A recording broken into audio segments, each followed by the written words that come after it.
Welcome to TV Swathi fact. Satyanarayana. ఆంధ్రప్రదేశ్లో కొలువుదీరిన నూతన ప్రభుత్వం పాలనపై దృష్టి పెట్టింది.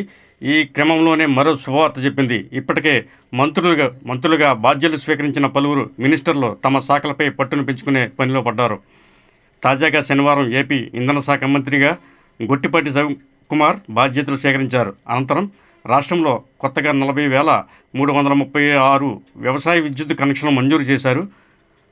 ఆ ఫైల్ మీద తొలి సంతకం చేశారు. దీంతో పాటుగా గవర్నమెంట్ ఆఫీసులకు దశల వారీగా సోలార్ విద్యుత్ కనెక్షన్లు అందించే ఫైల్ మీద రెండో సంతకం చేశారు. అలాగే ప్రధానమంత్రి సూర్యఘర్ పథకం కింద ఇంటింటికి 3 కిలోవాట్ల సౌర విద్యుత్ అందించే పథకంపై మూడో సంతకం చేశారు. ఇటువంటి పథకం చాలా అద్భుతమైన పథకం అండి. ప్రతి ఒక్కరికి కూడా, అంటే కొంతమందికి మనకి ఫ్రీగా కరెంటు ఇచ్చేటటువంటి కార్యక్రమం ఈ సూర్యఘర్ పథకం అనేది.